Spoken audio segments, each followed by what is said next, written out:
So when we hit our defensive position, unlike a boxer or this, I can hit this frame pretty easy. But basically the way I teach it is kind of like a salute. So when I start in the very beginning, I'll say if you step right, your right hand salutes to this left side of your cheek. Bow your neck, drop your chin, and you put your shoulder down. So basically, and I can start stepping back. So when I go from here, I may even take this hand and just, bam, just shoot it out, right? So I'm going to put something between us, possibly hit you or slow you down, definitely distract or disrupt, bang. And if I need to walk it back, that's no problem, okay? Remember, we're not in the business of chasing people around. If they want to get hurt and they want to hurt me, let them come into my house, right? I think we're more apt to defend our house than somebody else's. So if you want me, you're coming at me, I feel totally justified in whatever you run into. And that's the way you should be, in my opinion. It's just my opinion, right? So to start out with, all you're doing, and you can come in, Ruben, because this is kind of new to both of these guys, not the elbows so much, and the peekaboo fighting style that a lot of people are familiar with. We just ratcheted it up a little bit, tightened the screws, and tightened this up, made it more usable for the streets. Because when the old boxers use this stuff, remember, they're not throwing hammer fists and elbows. They're still boxing. So they're having to reposition their feet to get the hooks and uppercuts and all this infighting and body blocking. So what we're doing here is initially, and you can just try this out, right? Kind of a normal stance, step off at a little angle, and just bang. But as you do this, just shoot this hand out like a palm heel strike, right? So this here is going to lock your head in. So for those of you who don't know what, yeah, you did that? Yeah. So this is going to go on, actually physically lay on your shoulder. And we're going to tighten your head up where it doesn't move at all, right? So if you guys ever heard of coup, counter coup, it's when I hit him at an angle and his head turns really fast and his brain catches up. There's fluid in the brain, in the skull, and that's called coup, counter coup. So I go bang and his head turns. That's why professional fighters always say, don't sit there and hit him here, work an angle and catch him at an angle. You're going to increase your knockout ratio by hitting people at an angle on the low, via the jaw, making that head spin real fast. That's why fighters spend all day tucking the chin, biting down, because this is a knockout point for sure, right? So with that said, we just want to get a quick bang. It feels weird, but and the reason I encourage you to throw a palm heel initially, this is so counterintuitive. If I say do the same move and throw a punch as fast as you can, watch what happens. I've never done this, so it's pretty cool. So just hit that position with a punch. So, he's a unique guy. Then you do the same thing real quick. All right, palm heel. The initial instinct here is to ball up the opposite fist and open hand the other side. So you have to practice slow. So you get your little salute, bang, hit, right? And then you start blending these moves. And remember, you break down that front knee, so in case Ruben's going to try to bull rush me and run me over, I'm going to stop him. If I don't have enough mass in my ass to stop him because he's built heavy and low to the ground, as he comes in, I'll push myself off as he keeps coming. So, bang, I'm going to try to rock his little whirl, right? So it's just straight shots at that point.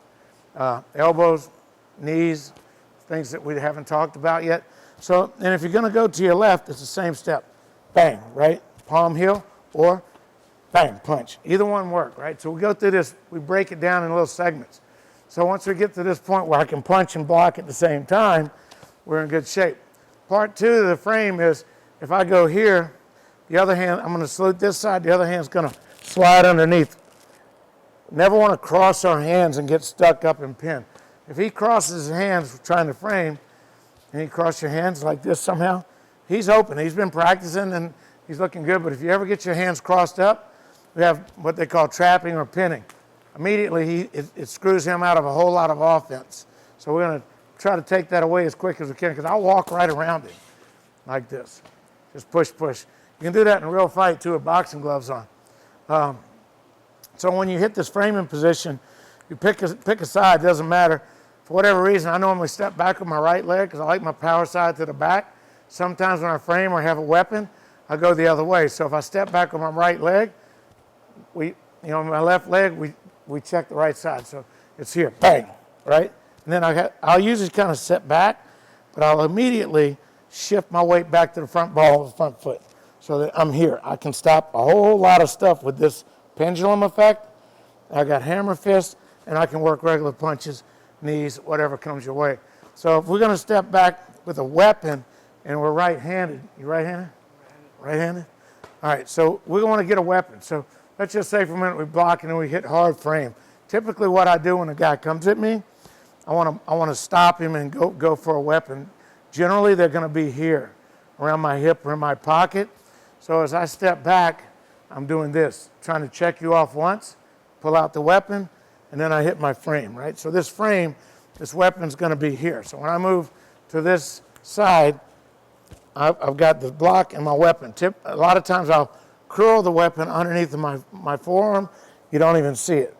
And then I point this elbow straight at the threat. So if you're coming at me, I hit here, right? You can even stop a guy. If I'm doing this, he's taking steps. I block once, step back frame, he's coming. You don't even have to punch sometimes. If he's coming really fast, just stop him here and then whip the weapon or a hammer fist to him. Right? Little simple stuff, guys. And you're not overworking. There's some fight principles that we haven't talked about. One of them is economy of motion, and the other is conservation of energy. So how hard am I really working here? If Ruben's going to try to run me down, right, stand right about there. If Ruben's going to come run me down and I hit my frame real fast, I don't have time to get my weapon yet, he's just bull rushing me, go ahead. Bang. I'm doing pretty good right now. He actually started to stumble, and if you give me this, I'm going to definitely give you some of that. Then I'll come back, take my weapon out, and work it. So remember what we said earlier? Normally, your opponent will tell you how to beat them. They'll give it to you. I had no idea what he's going to do, so it works. If we try that same scenario twice, it's going to be different. So if he comes back, I just know I'm going to hit my frame, right? So he comes in, and I just happen to be here. Now, I told you it was different. If I ever get in this position here, I use this elbow to feather and step behind him. In this case, we'll just take him straight down, right? And I don't want to trip you down yet, but so if we look goofy, we're just trying to save each other. It's hot in here, right? But I want to give you the initial setup. So it's a hard frame, pow, and then you've got these weapons that you can press into without overstepping or overreaching. So you're not working hard. And if they over-pursue you on their way in, he comes a little faster. Simple, right? Rake the eyes, hit, bang. So simple stuff, guys. I didn't even swing. You just put it up and run into it. Hey, it's Jimbo here with another tip. Most guys don't consider a fight to be a life and death situation. That's a big mistake. A fight, any fight, can quickly turn deadly, which is why you need some ugly tricks up your sleeve. That's exactly what I've got for you, a series of lethal fight enders that can end a fight in seconds using nothing more than your bare hands. I can't show them to you here on this platform because they're considered to be too violent and too deadly. But you can get them for free by clicking on the link in the description. Okay, on to our next tip. Thanks for watching our video lessons here at TRS Direct. Hit the like button down below and consider subscribing to our channel here on YouTube. Hit the bell icon and we'll send you a notification when there's a new lesson available. Thanks again for watching.